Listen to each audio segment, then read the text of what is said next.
All right, we're live.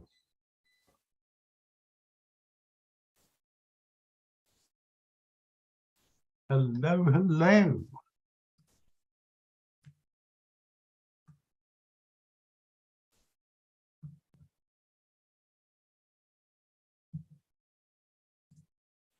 And we're live, Ammon. Okay, we are live then for a bogus hangout with a difference in that we kind of have a bit of an announcement, I guess, a change as time goes by.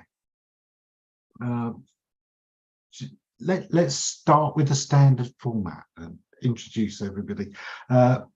Personally, Ammon Johns, SEO in the UK, generally curmudgeonly old fart that's been around a long time. Simon? Simon Cox, technical SEO, based in Lingfield in the UK, and been around nearly as long as Ammon, but obviously not quite as long. Zara? Zara Terror writer based in the United States, where everything is big. Steve? Which leads directly into me, one of the big things in the United States. Steve Grenzer with Web Narwhal, mostly PPC and web development these days, and a lot of farming. And not just on Facebook. And last but not least, Doc, you there? I'm Doc Sheldon, also with Web Narwhal, and I guess at the moment I'm the resident curmudgeon. I still dispute this. You've got to fight for that title, especially in this room. I think we can all compete for it.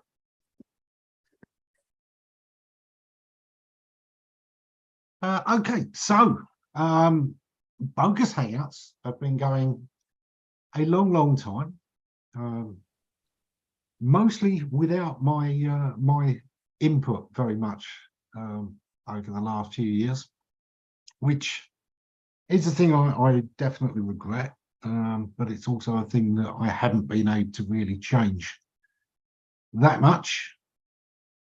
And you know, my huge thanks to Doc, Steve, Zara and Simon for keeping it going, which mattered to me a lot. You know, Bill and I put this thing together very much ad hoc after doing a previous set of chats together, and the format was simply that Bill and I enjoyed having a weekly chat, and we enjoyed opening that up for anybody to join in, and it really was for anyone to join in. I'm sure you all remember Google Plus.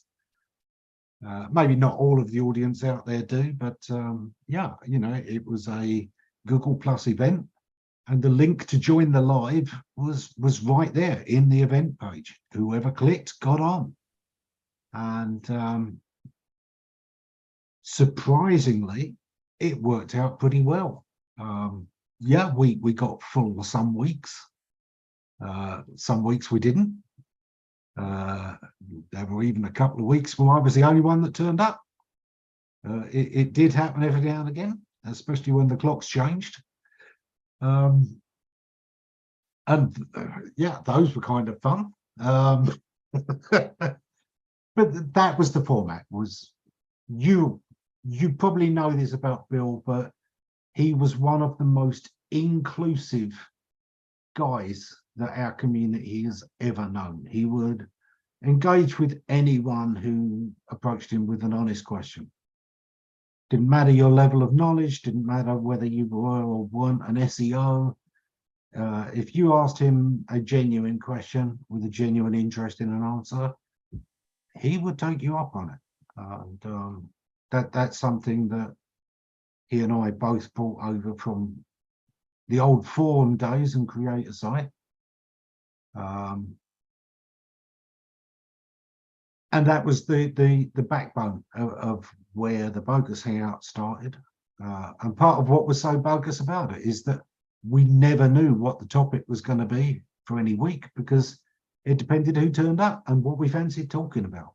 Because one week we might get a writer pop in, and I don't mean a copywriter, I mean somebody who wrote books. So we'd talk about writing, the parts that are general to all forms of writing, the idea of communicating in the written form, and have a great conversation that was easily accessible to them, and of course introduce them to the SEO concepts of writing as we learned from them the book concepts of writing. We might have a photographer and talk about photography, and not just for the web, but however it applied, and yeah, help them get their photographs seen by a wider audience, how they could do that, things they might want to consider. Yeah, that was the idea. Anybody could turn up, and we would adapt the conversation to the audience that turned up. And do you know what? I love that. Bill certainly seemed to enjoy it. Not knowing what was going to happen was, yeah, it was scary at times. You were definitely flying by the seat of your pants, and sometimes you weren't sure that you had your pants on. But it worked. It worked because if nobody else turned up, Bill and I would always have a nice chat anyway. And thankfully, we pulled in some extras, and I will give a big shout here to Kristin Davis, who was our first regular co-host, who was not an SEO person, and helped show to everyone that this was open to everyone. It didn't matter how much you knew or didn't know. We weren't going to look down on you for not being an SEO or not being an expert. We weren't going to tell you off for having a stupid question. There is no stupid question except the question you don't ask that you needed to. And it's been a long time since then. That was what, 2014? Yeah. Yeah. So it's a long while since those beginnings, and of course the loss of Bill. I don't have to tell any of you what it means, but for me personally, that was massive, and I struggle to even say Bill and Ammon's Hangout without feeling a touch of sadness. He's still with me whenever I'm looking at the latest posts about AI or the helpful content in it. I can imagine the conversations I would be having with Bill about somebody's theories, or about some of the ideas that are floating around. And sometimes we'd have a serious discussion, and sometimes we'd be poking fun at some of the daft things that people were saying, in a good-natured way.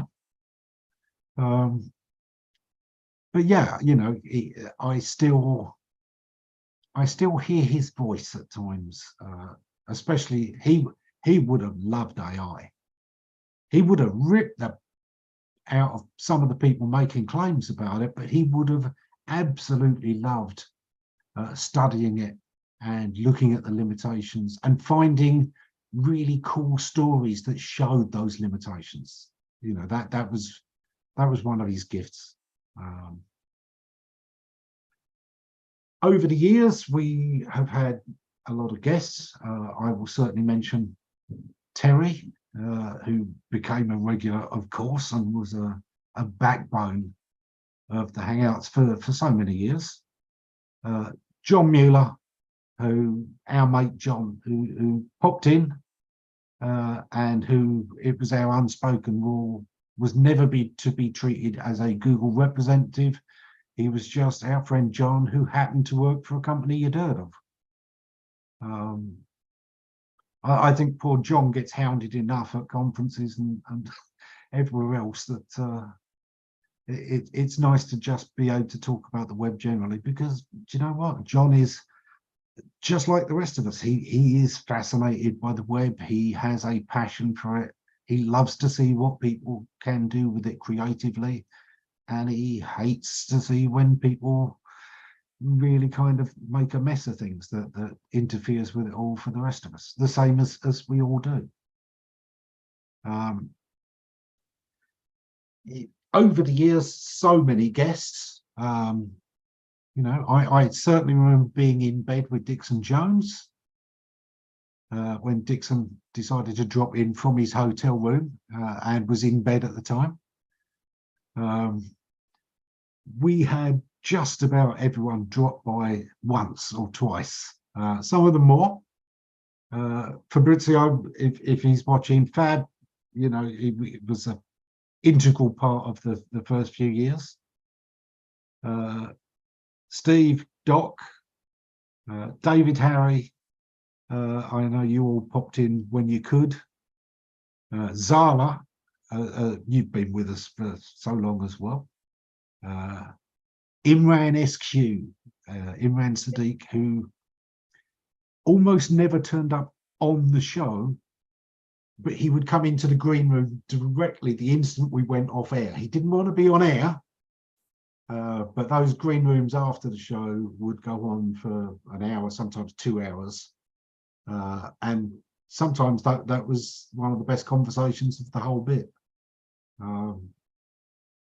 You know, we had a little green room before we went on air, then we went on air for an hour, then we came off, and usually half a dozen people would pile into the green room to talk about the show or things we'd been talking about or whatever else was on their mind. It was a real social hangout. Simon, I know that the COVID arms was a big thing where the rest of the community discovered what that kind of chat is like. Do you want to give us a quick recap of what that feels like when you find that? That was quite an amazing time. I got an email from Chris Simmons saying I'm doing this thing on Zoom. I just got Zoom, I think, at that point, and suddenly it went from about 4 or 5 of us meeting up one night, and within 2 or 3 nights there was over 50 or 60 people. And during those COVID times, every night, and then that started to slow down a bit. But yeah, the novelty was just great. Being able to reach out to people and talk about anything was fantastic. It was really good because we're all stuck indoors, and it was worldwide. We had people from all over the world as well. So that it really made you feel like you were still part of a community, even though we're all locked in our little holes. Yeah, it was good. Yeah. Zara, I mean, you had your own hangout show, Midweek Zap, and there was a special community around the hangouts, wasn't there? There was a very special community about the hangout, and it was, you know, about online marketing and various aspects of it, and that is how I met you and Bill, and all the openness that Bill showed for someone who didn't know anything about SEO, and how hanging out with all of you, I learned so much.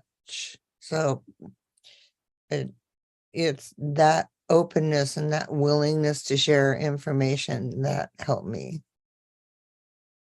Yeah. Steve, I mean, you go back to the old forum days, same as I do. Yeah, the community changes, and yet it always stays the same, doesn't it? yeah, definitely. I mean, for me, the community, especially the video and stuff like this, has always been kind of important because I've never lived in a town that's had more than 300 people in it, not in the last 20 years. And so, you know, for me to find somebody to talk to about anything other than what's going on in the dirt, it's a challenge. And the whole community gave me a place where I could come in and just sit and listen in the background or contribute where possible, or just plain old argue with people, because, you know, that's fun too.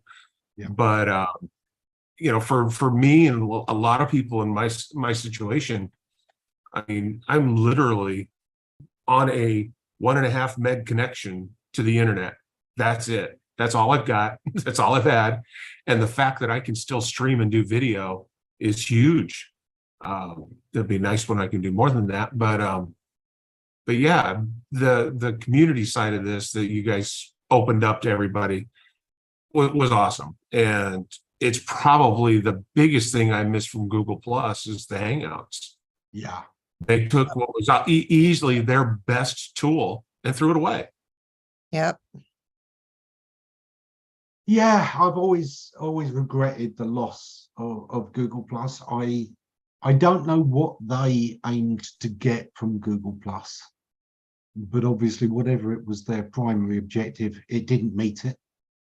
I always wondered if they were looking for something that would give them the trend data without having to rely on Twitter. If they were hoping that, you know, that essential ability to spot trends could be something on their own platform. But if that was the case, why didn't they just make the tweaks to the algorithms of what would surface to show fresh stuff, which would have pushed that? I've come to the conclusion with Google that the only thing they do is something that they can milk for data. Yeah. And if they can't milk data out of it, it has no value to them, regardless of how many people are using it or what it's contributing to the internet as a whole. And that's just, I mean, you see that now with Google Analytics. They're going to be pushed. They pushed everybody to GA4, which in turn is going to push everybody into a paid analytics platform. Yeah, maybe. I'm actually one of those people. I don't hate GA4. I like the fact that it pushes people to create their own inputs and outputs, because I've always believed that that's what you should do with analytics anyway. Anyone who was using Google Analytics as default without their own JavaScript to track their own data and feed into it, and without their own dashboards to take stuff out of it, was missing so much of value, because any analytics package is somebody else's idea of what KPIs are. And that's not how it should work. The first thing you should always do is start with what matters to the business, what are our objectives, how do we measure progress to our objectives, and then design the KPIs. Design what you try to measure from what you want to know, not be defined by, you know, what the stuff is. You know, bounce rates, unless you've defined what to you is a bounce, and unless you're timing those bounces, and unless you're testing to try to see what you can do to get a second page view, bounces are useless. They're a complete nonsense metric. So yeah, on that basis, I don't mind GA4. I think it encourages people to branch out again and seek to create their own solutions, which I think are always the best solutions. Simon, you look like you were agreeing on that. I totally agree. And I think marketeers absolutely love GA4. It really is built for people with a marketing hat on. SEOs hate it because it isn't a cookie cutter solution anymore where they can just do the same thing for every client. You need to go in and customize it for every single client. And it really does put the emphasis back onto the business. And it's exactly as you say, KPIs. It's all about what the business need out of it, and I think it's a fantastic tool. It's not there yet. There's still stuff missing from it. You can't add things in, like basic things like a filter, so that you could have a report on a particular section or page. You have to go and filter it every time, which is a bit of a pain, but I'm sure that come. But going back to the Google Plus stuff, I suspect Google Plus was an experiment, and I think this is what initially, and I think this is what Google do. They've got teams of people going, I've got this great idea, let's go and build it and see what happens. And say, right, we'll give that a couple of years, put some money behind it, gets to a point and it's working, they've got a lot of traffic going through it. They say, right, how can we monetize this? And somebody goes, we can't. Right, we'll kill it. And you're right, they don't think about the internet populace and how we use stuff, and they don't care. It's It's not Google in 1998 anymore. It's not Don't Be Evil. It's a bunch of psychopaths running the business for them. Yeah, yeah. I often think that they probably got the data that they felt they could out of it. I think, you know what Google are like. They like to model systems. They like to use user data to then create a model so that the computer can pretend to be those people and they don't need the people anymore. Yeah.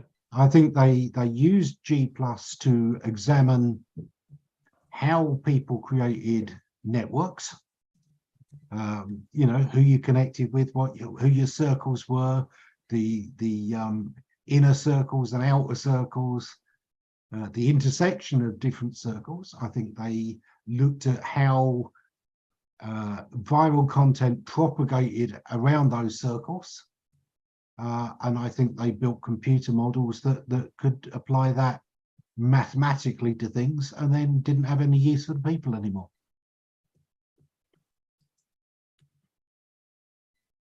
Yeah, I always felt from the get-go that when they first launched G+, that it was nothing more than an information harvesting operation. And there was a tremendous amount of data that they could harvest there up to some point, because it never, you know, marketers were the big users of G+ for the longest time. And it, you know, at some point they got as much information, like you say, as they were likely to get. And it took up a tremendous amount of resources, so they decided to shut it down. Yeah, maybe.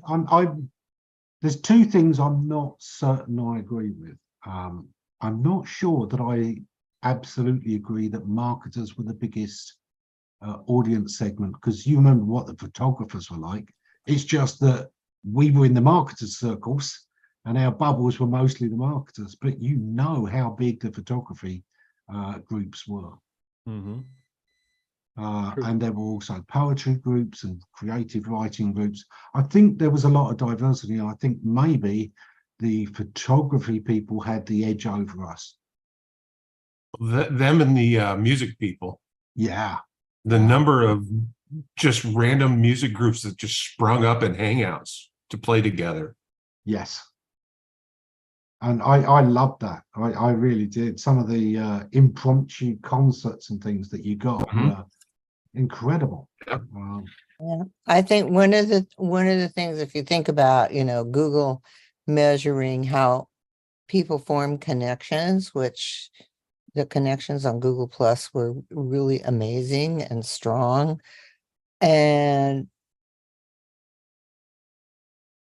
they missed it, because that doesn't just happen anywhere. It only happened on Google Plus.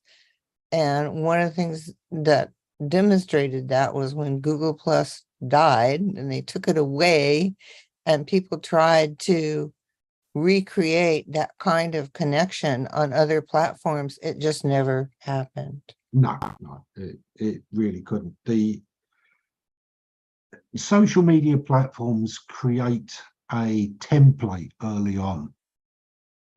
LinkedIn has always been pushy and salesy because it starts around the concept of pushing your resume. You know, that idea is in a lot of people's heads right from the start, and therefore it carries on. It's this stampede mentality. You know, that's the direction of travel. That's the direction of flow, and most people will go with the flow. And even if they fight against it, sooner or later, they tend to, you know, relax into the flow. Twitter was always about those little text type messages. So it was always about the moment, because that was what you were thinking about.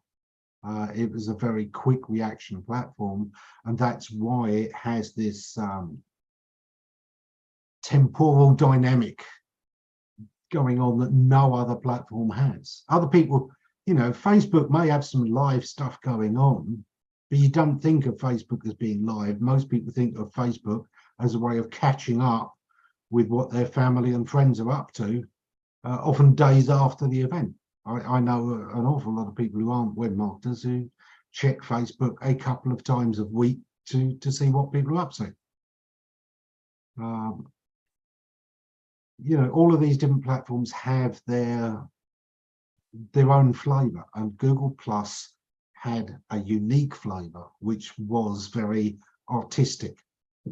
It enabled the embedding of all different kinds of media, and it encouraged the sharing, and the fact that it allowed you to form your own groups of shared interest meant that it had this passion built in.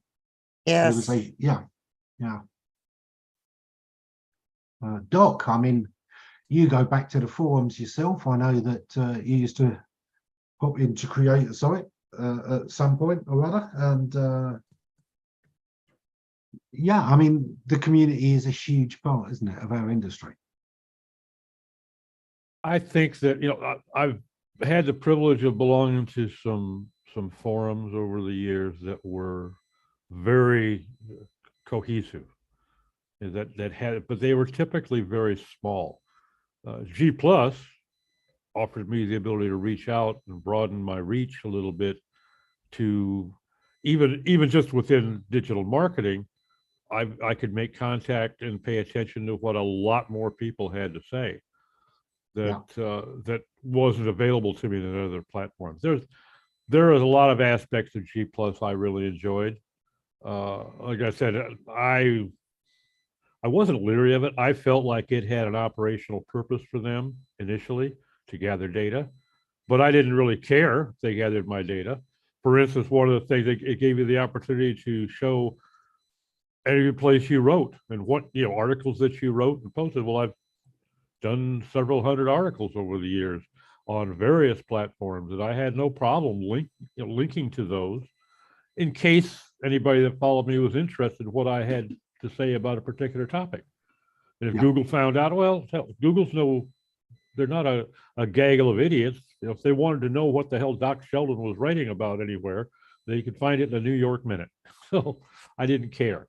It's the circles was amazing because you could have an interest in a variety of topics, and at any given moment you could decide you wanted to hear what was going on in music, you wanted to hear what was going on in photography or marketing or link building or whatever. You know, you could tap into that channel, and I really enjoyed that. I think it was a big loss to us, you know, to the users when G Plus was shut down.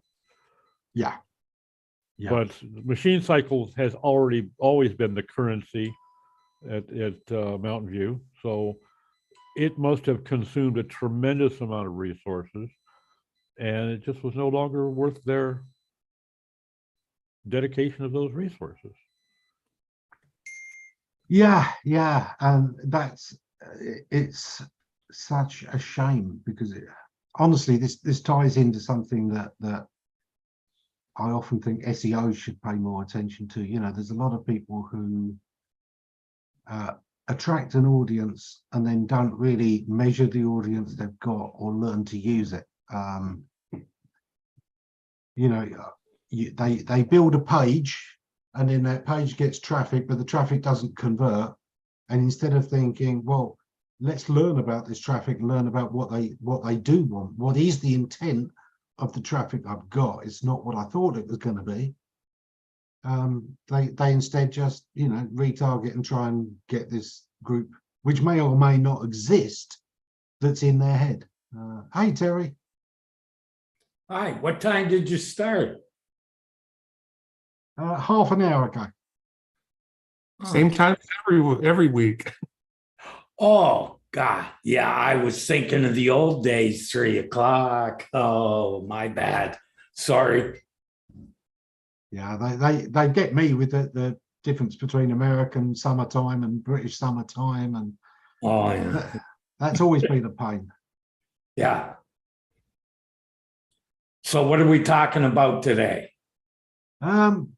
We started from where the Bogus Hangout began. We've been talking about the SEO community. Terry, you're the probably the only guy here who literally goes back as far in the SEO community as I do. Some of those very, very early forums. Yeah. and the iSearch discussion list. Oh, yeah. I had a discussion list of my own before that. There was 5 people on it, including Danny Sullivan. All right. But that was all the people I knew in SEO. There's only 2 people writing, Yeah. me and Yeah. Dan, pretty much. They were interesting, those early days, and it was different again. I think the community relaxed when the forums came along to what it had been in the iSearch list. Yeah, I don't fit in like I used to. I have too much of an attitude. You have an attitude, Terry? Yeah, yeah. Some would Boy. say not very good one. Color me shocked. Could be that I just hold myself to a higher standard than everyone else as well. I always thought it was your best trait. Well, Steve, I have no good traits, you know.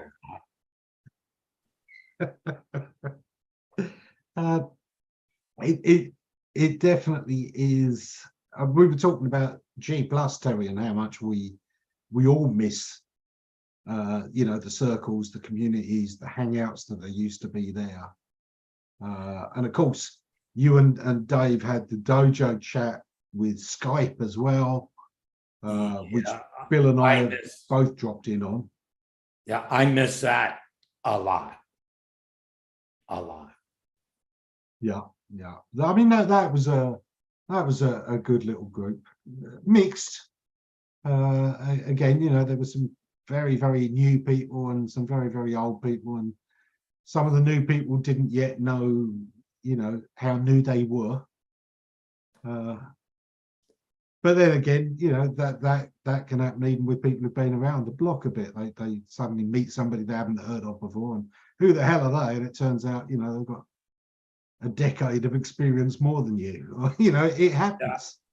Yeah, well, one of the things I think that and Dave was a big part of that was we didn't see ourselves as really tutors or whatnot. We just brought up topics and were open to what everybody had to say. Yeah. That's what I really liked about it. Yeah. I wouldn't ever call myself a teacher as such either. Mentor, yeah, sometimes. I will suggest topics that I think people will be interested in, and I will suggest things that they might want to look at. But ultimately, I want everyone to develop their own style. SEO is not a set of clear instructions that everyone following the same steps will get the same results. It doesn't work that way. I wouldn't say we were so much as teachers as we tried to move the discussion to things that we thought were relevant at the time.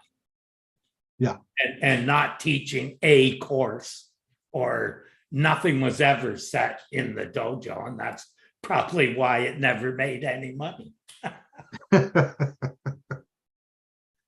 Well, that and the fact that, you kept on triggering every swear filter out there.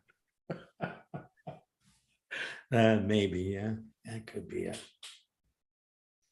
But you know what I see a lot lately is the talk about the helpful content stuff is miraculous. I like anybody who thought that Google might not like affiliates has not been paying attention, because that goes back to the very early days when affiliate marketing first started. And Google said right out of the box, why should we send people to affiliates when we could just send them to the people who are actually selling it and will be more likely to be in business down the road? Yeah, honestly, that aspect is kind of related to duplicate content and Google's attitude to that. They want to see a value add, but at the same time, Google didn't have a problem with affiliates that were adding value. You know, there's different kinds of affiliates. Amazon do not actually make products. Amazon do not even do the listings. You know, it is a platform that allows sellers to put their own things up, and Amazon occasionally reach out to particular manufacturers and say, make this line with an Amazon thing and we will feature it prominently. But you know, it's not actually Amazon making those Amazon basics. They're a platform, they're a middleman, but they're an effective one and a useful one, and that's what matters. Just a little bit different ad network than Google. Yeah. AdSense, just a little bit different, that's all. Yeah, exactly that. I think there is a lot of very simplistic thinking that goes on sometimes in SEO that honestly needs to stop. There are Referring to it as things. thinking might be overly charitable. Yeah, a lot of it is just too superficial and too Boolean. Something I was saying on Twitter earlier in the week, you know, there's still this obsession with, well, Google can't know if this is true, you know, and thinking if Google can't detect it, they can't penalize it. And oh, I see John Mueller's in the chat. Hi, John. So people think that, you know, oh, Google can't detect this. And I think, look, it doesn't matter if Google can know that it's fake. The thing is, if they can't tell that it's fake, they also can't tell 100% that it's true. And therefore, there is almost certainly a damping factor on that, an element of doubt. There is a probability factor that goes on. John says he sees everything. The other thing that I always thought was really funny, Ammon, is that so many affiliate networks would basically clone the principal site. Yeah. Verbatim copy, imagery, product descriptions, everything. And then couldn't understand why their site couldn't rank. Well, where was the helpfulness in another copy? You know, you've got a 3-month-old site, they've got a 12-year-old site. Tell us, what have you brought to the table? And yet so many of these affiliate groups never seem to grasp that concept. And finally, now I'm seeing a lot more affiliate operations where they're actually building as unique as they can. They're getting the clue, but there for years, it was just a standard operation mode, clone it. And the principals were just fine with that because it allowed them to cast a wider net. Yeah. The new thing, though, is niche sites, which are, you know, the same thing, only they just changed the template and, you know, what they're saying. Yep. I think the biggest problem some SEOs have, especially someone who has been a site owner, has had success for a long time by using parrot SEO. Basically, figuring out a keyword, reverse engineering what's ranking, saying the exact same thing, getting more links and ranking. Yeah. I don't think that works anymore. Well, I think you're you gotta right. have some original ideas.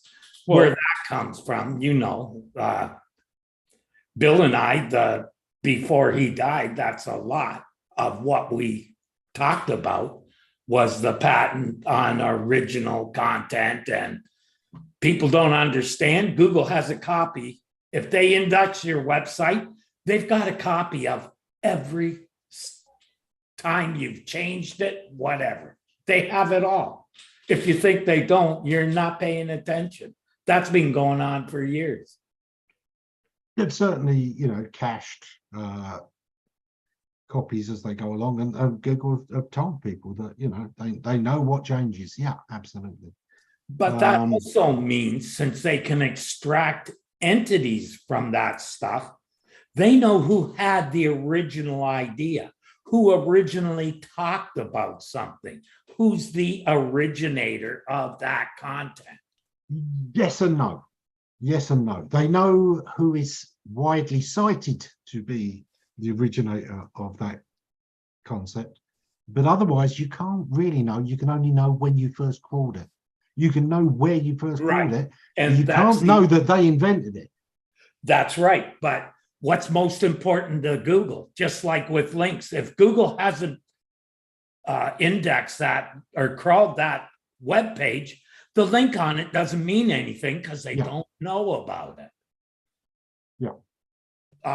So I believe that part of it is original ideas, and that's now if I got hit by an HCU, the first thing I do is look for a different point of view and take the exact opposite point of view of everybody else in the server. Yeah, ultimately it's something that, and John being in the chat is appropriate here. We had Bill and I did a Google Hangout, Google Q&A, where we talked about duplicate content, and the ultimate point out of all of that was what matters is not whether your page is this similar or that dissimilar, but what the difference is in terms of what it means to the user. You can literally add one thing to a page that's different and it may be much more useful. If that thing happens to be a price calculator and every other page doesn't have one. Right. There's only so much you can say about mortgages, but as soon as you start getting specific to mortgages in a particular bracket or mortgages in a particular region, or enabling, the calculators and special tips on how to, get the best deals out of mortgage, that's when you're starting to do a value add. And value add is the really important word that people need to take away, and especially for helpful content. Is there a value add? I think you can almost flip two terms: value add and info gain. Yeah. And Google started using info gain and have been using value add less and less, because SEOs took value add means, oh, if I add a video to this useless piece of crap, that makes it good. You see, we've got the opposite on those terms, Terry. So I think that adding a video is info gain, but unless that video is useful, it's not value add. Okay, you got me there. That makes sense. Well, and another aspect of that too, Ammon, is the fact that people have different ways of absorbing information. Some people want to hear it, some people want to see it in video, some people want to read it, and some people just got a hands on it. They're not going to learn how to make a fried egg until they actually screw up 12 fried eggs themselves. So there is value add in a video, even if it says the same thing that the transcript below it says, or that the content before it says, to some users. Okay, I would hope that Google takes that into consideration, but I'm not at all certain that they do. I think that I don't think it's reasonable to expect them to, but if it's just another, not useful or helpful video, it's,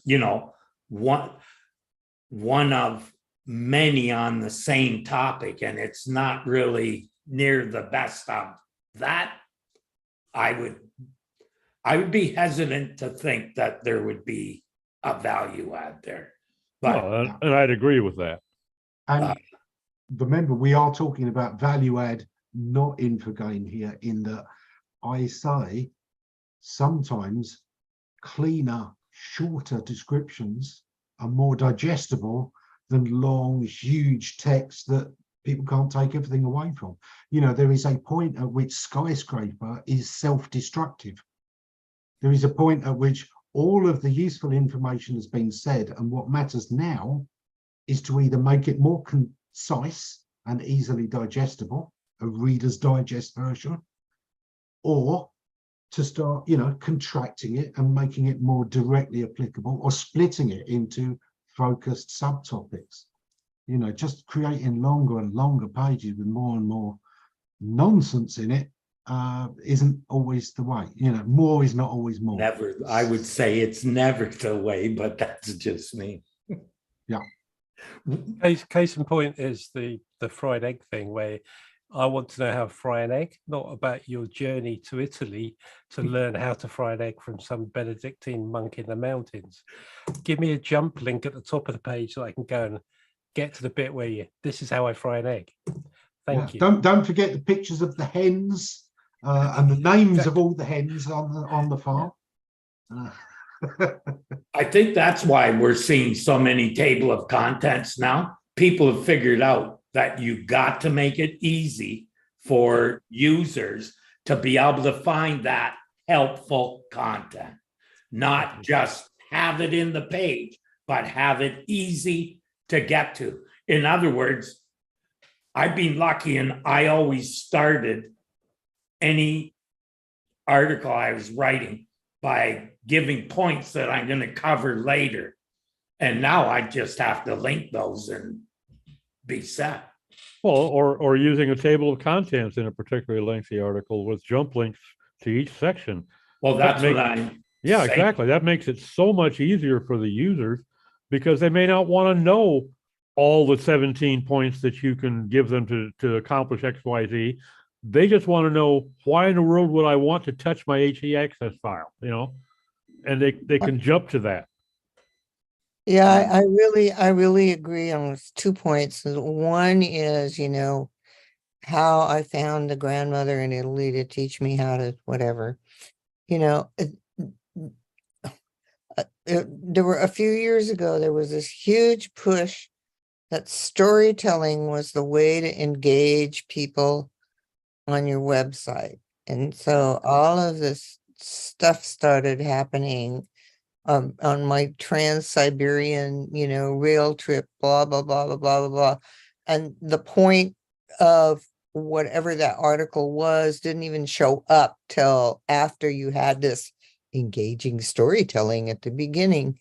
And I never understood that concept, especially on the internet, where people want access to the information now. They don't want to know about your Trans-Siberian rail experience. But anyway, it was a thing that happened, and a thing that got promoted by content creators. You know, I always, you know, all these articles about your storytelling and how it jumpstarts your content. And I was just like, this is just total BS. I think it came from two different directions. One was that for typical, well, sticking with recipes, coming to a wet recipe website, getting the recipe and leaving is a very quick process. Yep. And people misunderstood time on page and the benefits of that. And so you add to that people for some reason got in the habit of, if it didn't have X number of words, then it was short content and it was no good. So you combine those two things, and now you've got somebody who's like, well, it's a recipe. This recipe is only 300 words long. How can I make it bigger and make people stay on the page longer? So you start writing these random stories about travel and your family and whatever, and then you present the recipe, where the people who were really successful with that weren't doing recipes. They were talking about their family and their travel and whatever, and the recipe was the add-on. And so that's a completely different audience. Yeah. And John just said in the chat on YouTube a moment ago that table of contents are the best way to recognize cheaply SEO'd content nowadays. And you know what? The minute he said that, it is one of the things I've started to notice in a lot of articles. If this article starts with a table of content, it gets my suspicion up, because most of the time an article should flow. You know, we grew up most of us here, with newspapers. Newspapers have what they call the inverse pyramid format. The headline basically tells you the whole story.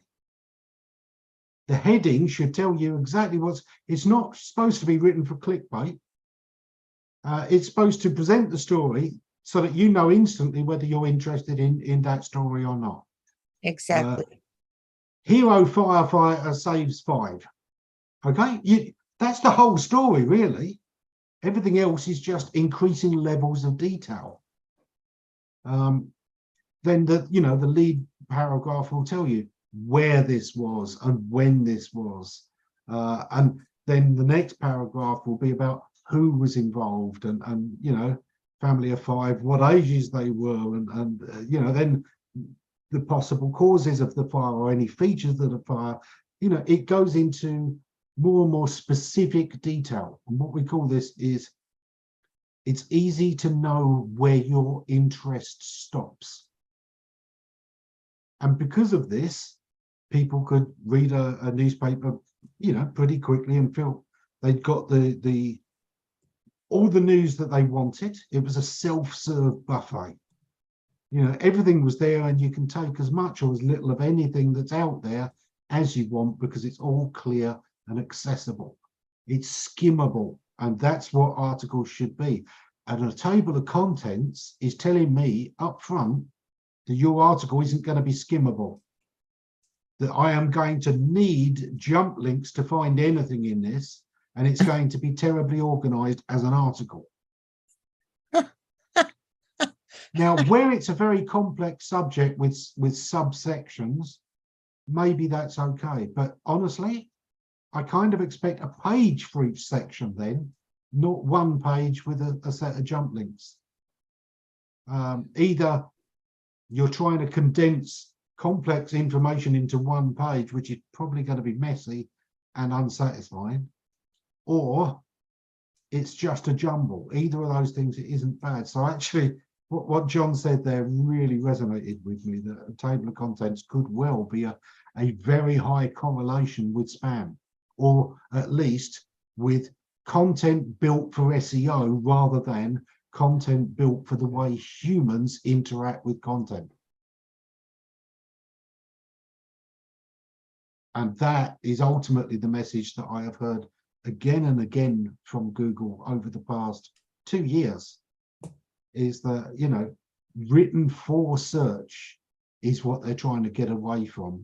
That all the people who are sharing formulas for Google to rank, that's going the wrong way. The whole point is, don't think about thousands of people. Think about one person landing on your page and being delighted and telling their friends about it. And if you're not writing for that, you're missing the point. That's where it all started. Viral growth is the biggest growth factor. It's like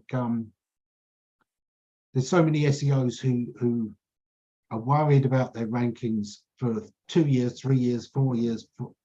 You shouldn't be.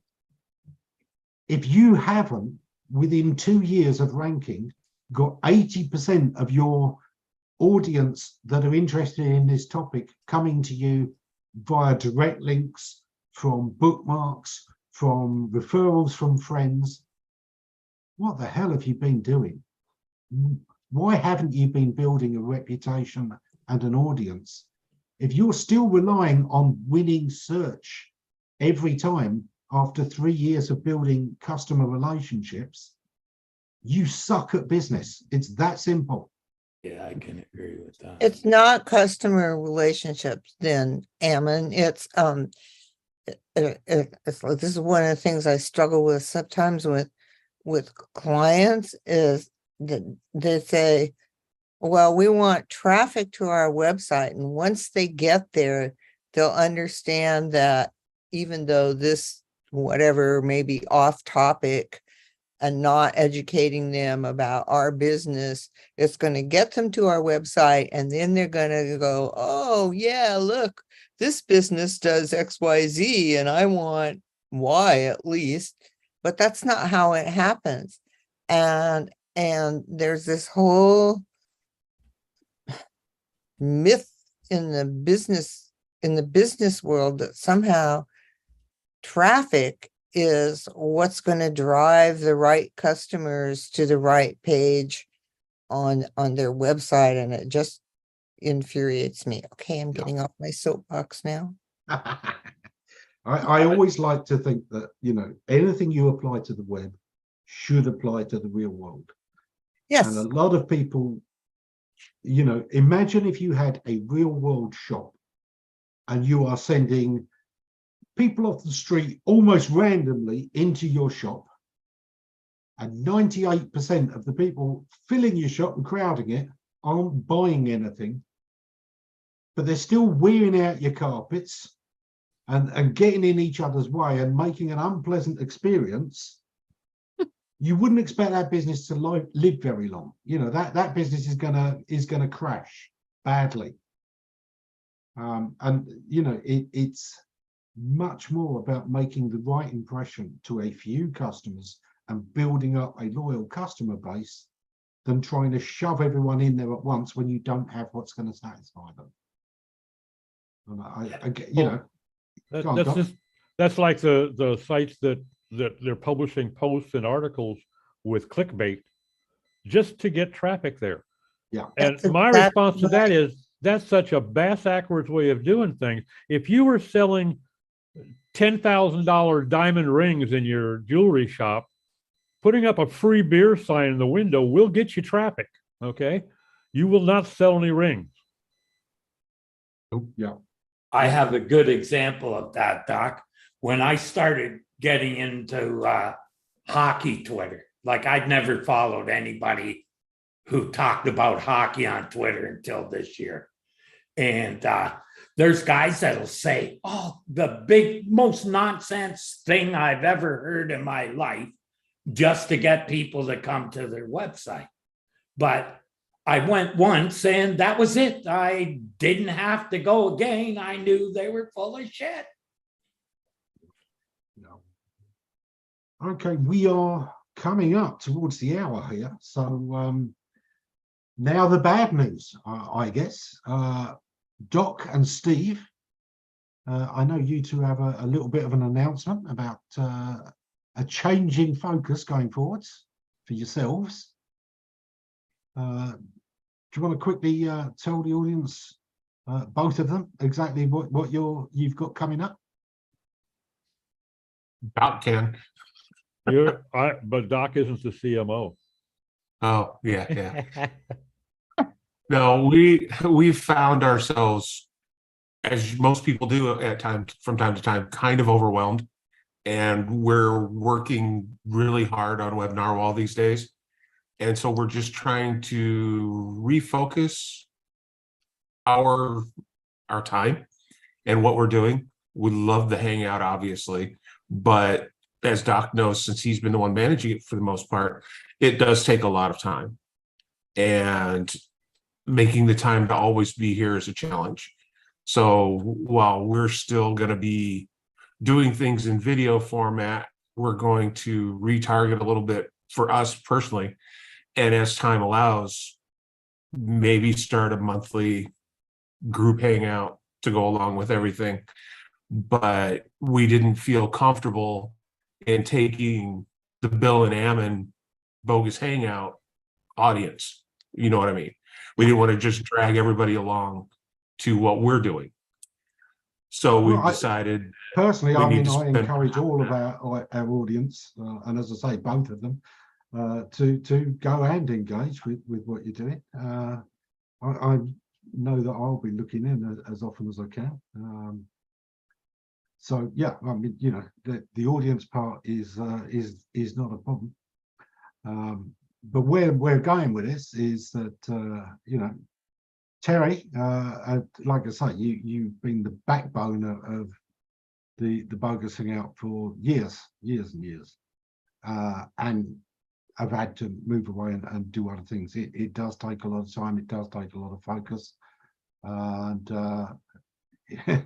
I know as much as anybody that that isn't always sustainable over a very long period of time. Doc and Steve, you've done so much over the last couple of years as well. and going back before that.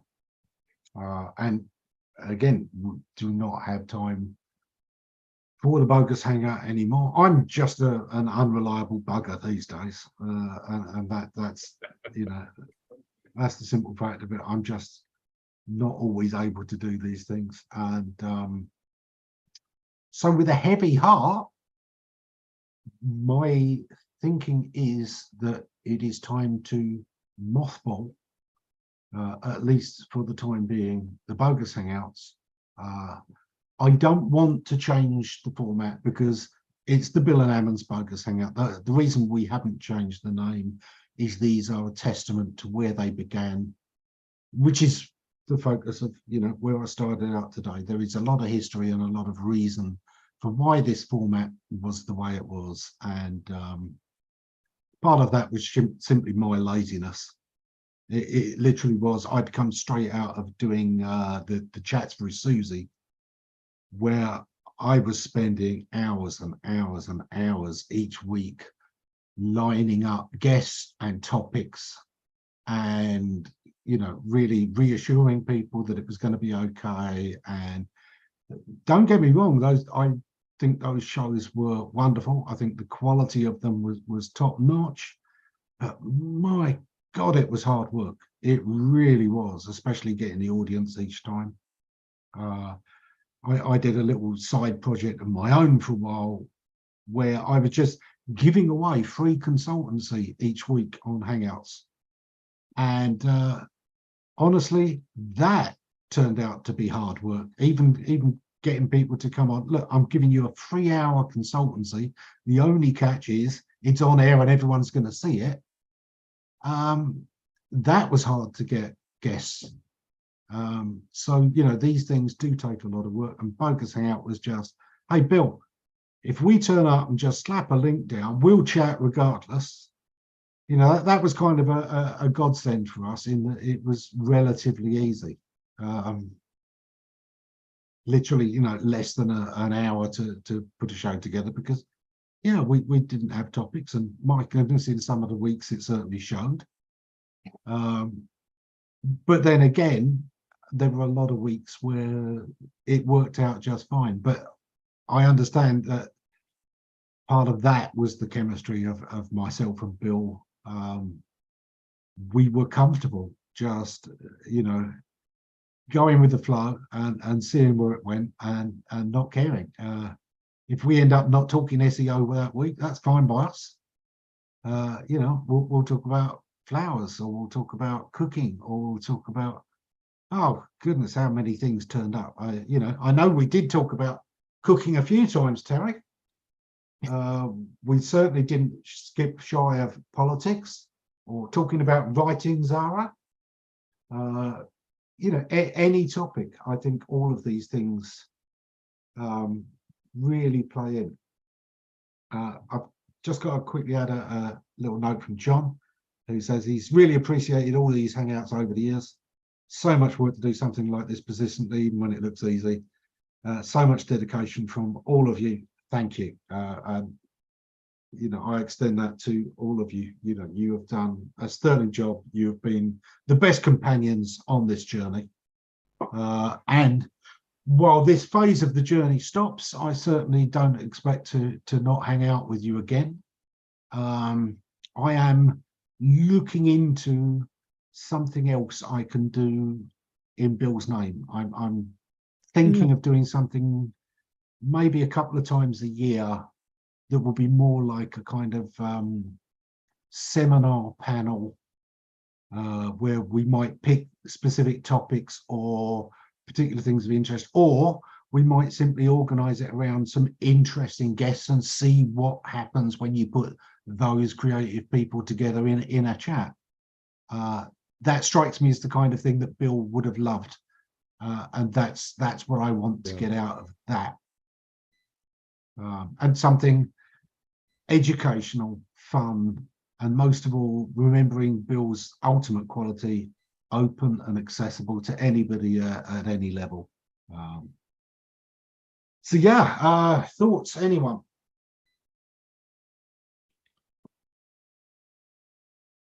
Well, I'll just say that, I've been part of this thing now for like 4.5 years, and I learned an awful lot sitting in on these hangouts. Keeping my mouth shut and listening proved to be very productive, because there was always somebody had something to offer that was educational, and particularly hanging out with you and Bill.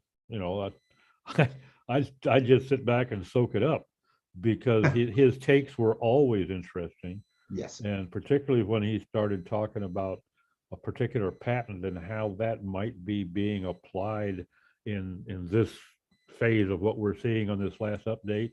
His mind was a steel trap when it came to analyzing the possibilities around a patent. I mean, Yeah.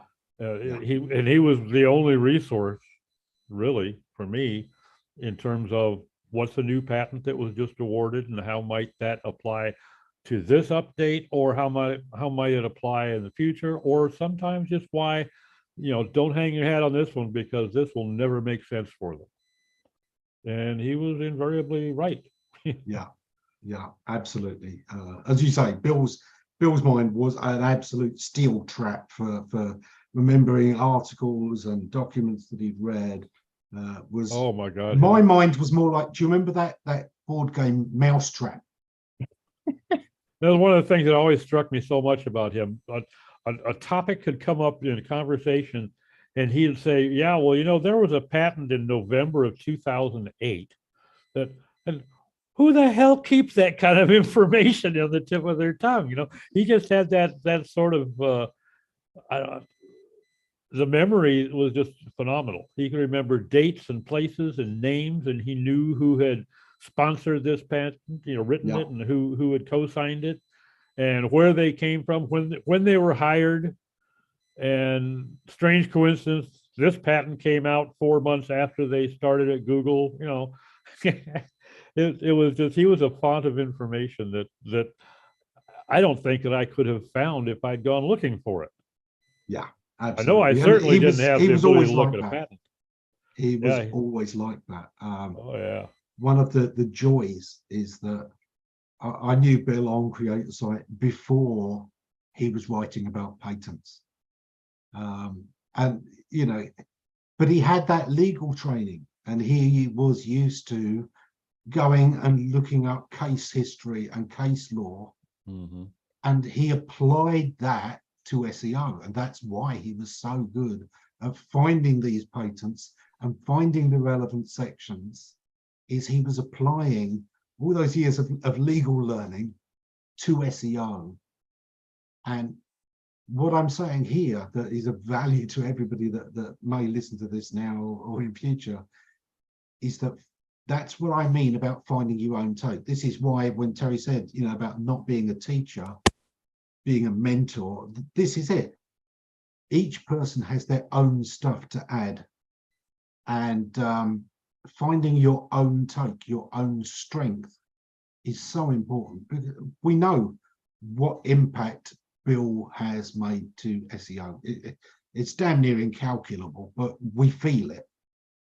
His approach to things and his way of using what he was particularly good at to carve a unique Bill-shaped niche. Stunning. It really is. For me, it was always about, he talked about these things because he was genuinely interested, not so he could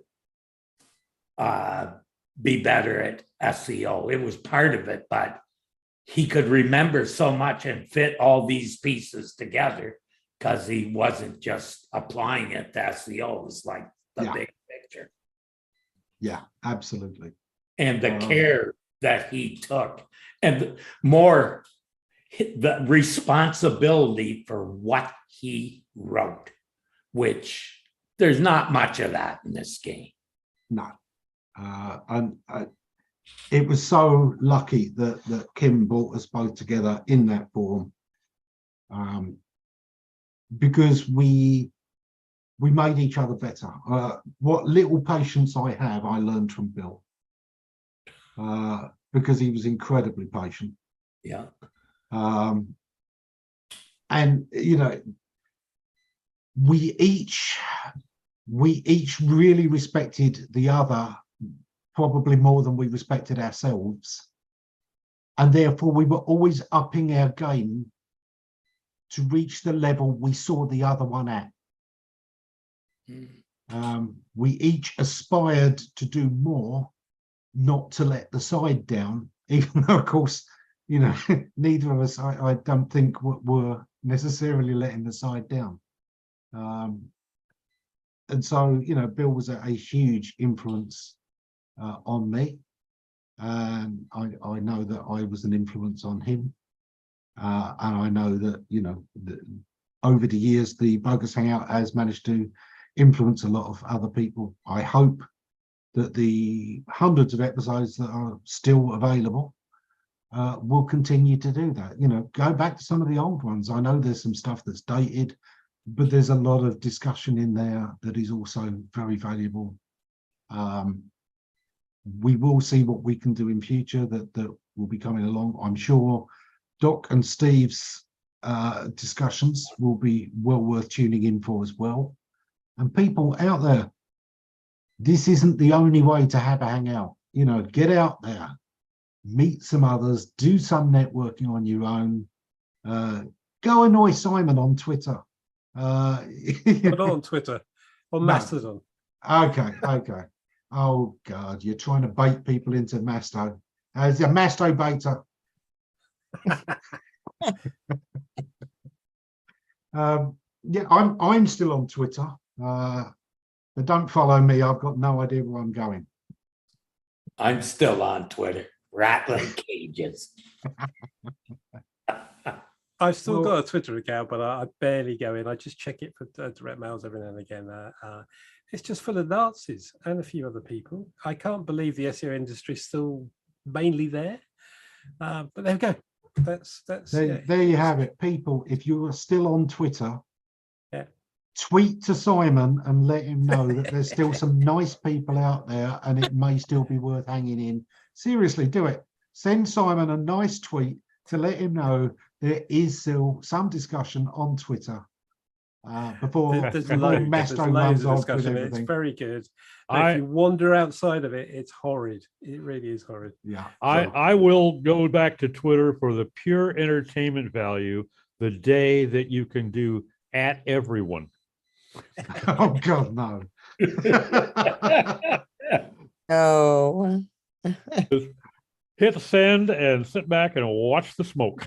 You're lucky if you if you- can at anyone these days and expect to get noticed. The notification system has been tweaked so much that so much skips you now Yeah. that the metrics are very strange. But there's still some good conversations. I still enjoy talking with Linda Dancliffe on an almost daily basis. I engaged with SEO lady recently who's not that far away. She's in Western Supermare, and we're actually meeting up for a coffee this week. I'll be going to a hangout, I think, in Bristol as well, just to eat more of Dixon Jones' corporate card lunches. Yeah, you know, get out there, people, connect with people, and do tweet to Simon just for the sake of it. Everyone, quick wrap up thoughts. I will start in reverse order. Doc. Oh, If he- well, yeah. As Steve said, we're gonna start dedicating our efforts to doing something for Web Normal, and we just don't have the bandwidth to continue to do this.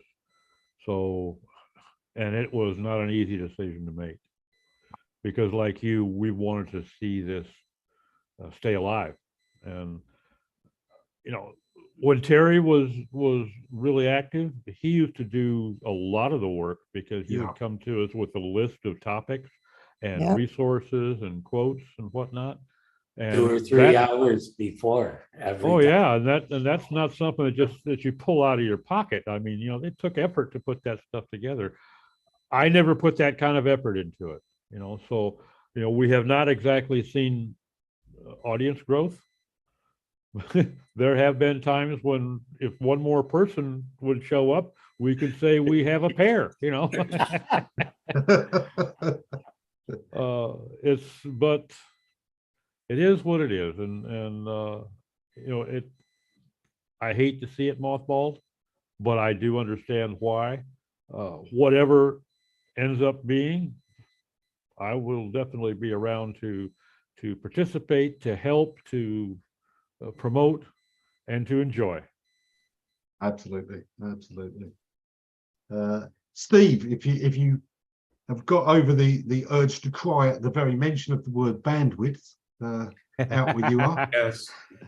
Yes. I'm going to take this a little bit different. I think that everybody who's followed this show for any amount of time should reach out to somebody who's newer in the industry. Yeah. Find somebody to help mentor, 2 or 3 people to help mentor. Not only because it's a good way of, you know, passing on information, but from a purely selfish perspective, the ability to teach someone else how to do something makes you better at what that is. Yeah.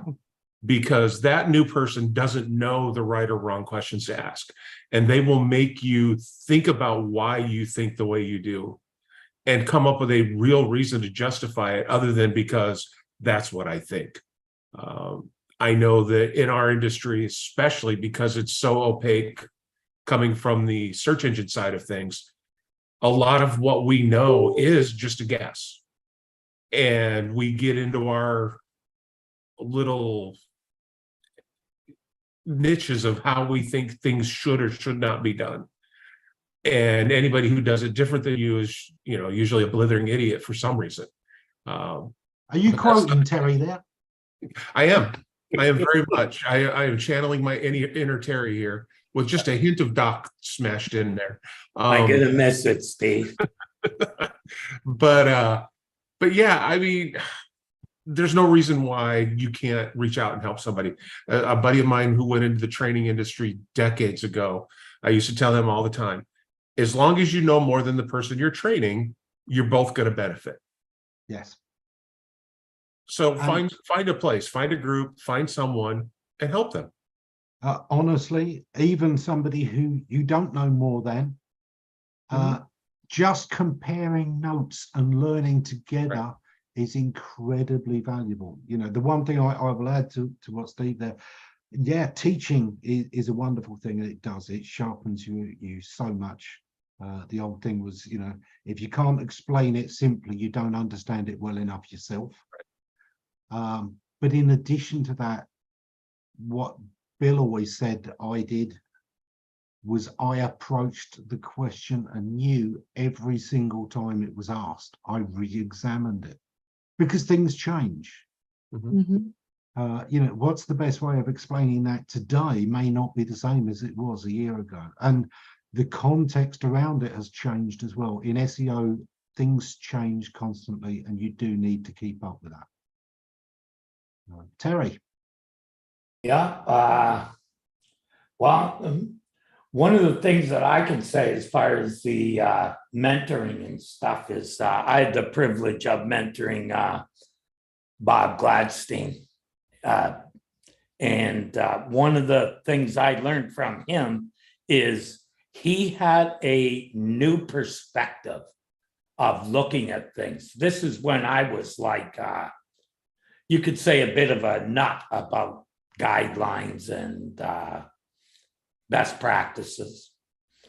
And he started me looking at things a little different way. And that's how, when you're mentoring people, you can learn a lot from them, even if they don't really know that much, partly from the questions they ask. They make you think about something in a different way. So it's always good to do that. Keep an open mind. I know Kim was on last week, and Bill was always particularly fond, as we all were, of one thing at Creator Site, which was the website hospital. And one of the reasons we had that, the website hospital, anyone could just put their URL in and everyone would go and have a look and give their honest thoughts. And that's all we ask of people. You don't have to be an expert, just go there and give honest, constructive feedback. You know, and you can be critical. You can, you know, point out things that you think are wrong. Don't be surprised if Bill or I might then come along and say, we understand that's your perspective. Here's another one. Maybe that isn't wrong at all. Maybe that's right for this audience. You know, it was a good place for anybody to be able to give something back. And that's important. Giving people who are learning a way to contribute and do something positive, to not always be in the junior position, can be so important to them. You know, give them space to learn. John says he loved the website hospital and it was always a learning experience. Absolutely, it really was. And I know John was kind enough to point out once on an interview with Barry that we often challenge the questions that people asked, because so often they're asking the question they think they need to ask to get to a particular thing, but they've sometimes skipped a whole chain of logic. You know, they'll be asking about reciprocal links. Well, they don't really want reciprocal links. They've just heard that that's the easy way to get links, and what they want is to get links, or rather, they may not even want to get links. They've just been told that they need traffic, and the only way they're going to rank better is if they get links. So kind of going back and tracing back the original question was so important. And I know John said he liked the approach we had to doing that, to always backtracking, not always taking the question at face value. I think it's too easy to have a knee-jerk reaction to a question sometimes, instead of thinking, is this really what they want to know? And when you start thinking that way, you start to get into understanding intent, the way Google try and process it much more interestingly as well. You know, the question they ask may not be the question they're actually looking to answer. Zara, what are your closing thoughts this week? Well, I just feel that, one, as a writer, anyone who is writing content for the web needs to be aware of what is going on with SEO. And that's why I've been here for almost 10 years, listening to all of you. And it keeps me on track. It keeps me from making some terrible errors. But it also helps me inform clients and even other SEOs about things. So I'm going to miss this group intensely. Yeah, well, we're all still around. We are all still around. And like I say, I'm sure we'll all be dropping in and bothering Doc and Steve.